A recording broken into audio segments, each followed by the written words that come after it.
Hey guys, Vid here. Welcome back to the channel, and in today's video, we're talking all about M4 MacBook Air. People all over the internet are going crazy saying that the M4 MacBook Air is the best value Mac out there and even the best value laptop for the price. And I wanted to know how true that is. So I'm going to help you guys decide whether you should go for or not go for the new MacBook Air. So let's dive right in. The MacBook that I'm going to be reviewing in this video is the base model 15-inch, and that's going to include the full M4 chip with its 10-core CPU and 10-core GPU, 16 gigabytes of unified memory, 256 gigs of storage, and a total price of $1,200. Unboxing is going to be about the same as every other MacBook out there. We're going to get our MacBook right up top. We're also going to get our MagSafe charging cable, USB-C power adapter, and some documentation, but no Apple stickers this time, as Apple has decided to forego the Apple stickers altogether in hopes of reducing waste in their packaging. In terms of design, it's going to be identical to both the M2 MacBook Air as well as the M3 MacBook Air. However, we do get this new sky blue color, and it does look pretty blue in some lighting conditions, whereas in other lighting conditions, it's just going to look silver.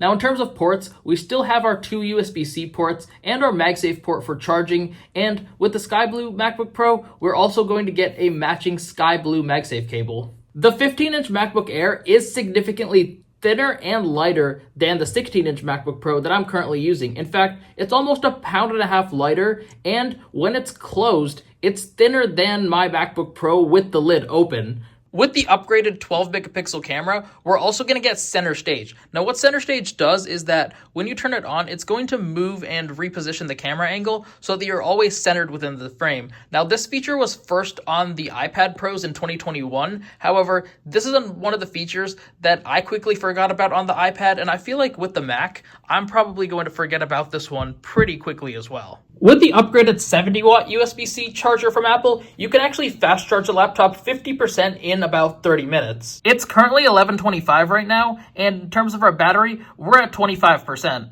Seeing that my MacBook was running low on power, I decided that it was finally time to charge. So I am charging it with the upgraded 70-watt power adapter. It's been over 2 hours, and I was able to charge the laptop up all the way to 100%. Seeing that it is at 100 now, I don't think we're going to have to charge for a very long time. When it comes to the web browsing use, the MacBook Air is going to do a phenomenal job with this. Now, I'm one of those people that likes to open a ton of different tabs in Safari, even though I'm not ever using all of them, and I also never close my tabs. Even with all the Safari tabs I had open, I did a wide variety of tasks, such as just general web browsing, online shopping, and a little bit of streaming, and I've experienced no slowdowns whatsoever. Now, not everyone's a Safari user. There are some people who like to use other browsers like Google Chrome, and I haven't really experienced that many issues in Google Chrome. I also tried the Brave browser. This is another browser out there, and it's designed for those who want to have the most privacy possible, and I didn't have any issues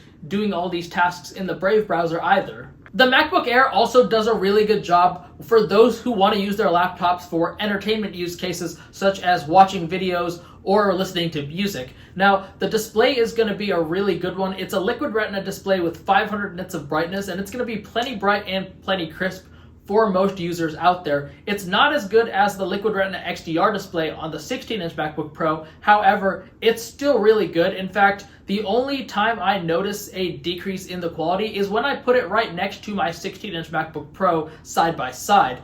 In terms of the speakers, Macs are generally regarded for having the best speakers out there of any laptop. Take a listen for yourself and let me know what you guys think.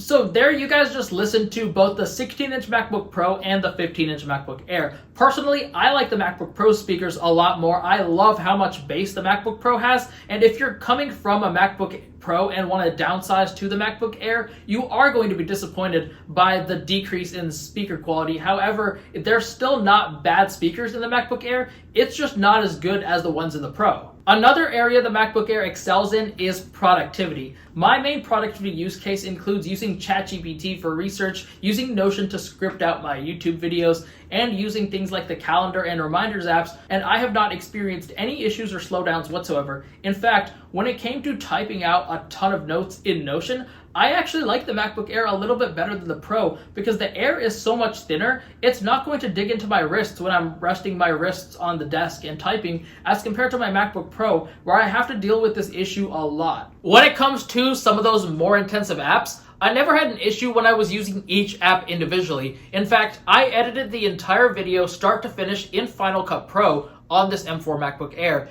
and I also dabbled a little bit with short form video editing in CapCut. I did a little bit of Lightroom, I did some Photoshop, and I even dabbled with Canva a bit. None of these apps on their own were able to stress out the device. However, when I was using Final Cut Pro alongside another app such as Notion, and also I had Spotify open at the same time, this is where I saw the laptop start to get stressed out, more so because the 16 gigs of memory is not enough for some of this more intensive multitasking. After using the MacBook Air for a wide variety of tasks, you guys are probably wondering, would I recommend this laptop or not? I can confidently say that for many of you guys watching this video, you will absolutely love the new MacBook Air, and I would recommend it to most people who are in the Apple ecosystem that need a laptop. However, the specs you choose definitely matter. For most users, the M4 chip with 16 gigs of memory and either 256 or 512 gigs of storage is definitely going to be enough. However, those who multitask with any sorts of applications will want to spec out at least 24 gigs of memory, as 16 can be a bit restrictive. Now for this price, you're getting an incredible device. The build quality is amazing, keyboard and trackpad are best in class, you got a good screen and good speakers, and it's also incredibly thin and light, but also very powerful, and for this price, you really can't beat this value. Now, I would recommend for those heavier users that they should at least go for the M4 Pro chip in the base model 14-inch with the M4 Pro, or even speccing it out, or even going for a 16-inch MacBook Pro with M4 Pro, or even M4 Max for those incredibly powerful Pro level apps. After using both the MacBook Air and the MacBook Pro, I would still keep my current 16-inch MacBook Pro. Now I do plan to upgrade to the next generation. However, with the current state of both the MacBook Air and the MacBook Pro, I still think the Pro is a much better device for my use case. Now, I don't think I will upgrade to the M4 MacBook Pro. I'm going to keep my M1 for a few more years. But if I had to choose today, I would go with the M4 16-inch MacBook Pro, as I think that is the best device on the market for my particular use case. Hey guys, thanks for watching this video. I hope you guys found it helpful, and I hope I was able to help you guys decide whether you should or should not go for the new MacBook Air. If you like this video and you want to see more content, you already know what to do. Hit that like button and subscribe. That's all I got for today. I'll see you guys next time. Peace.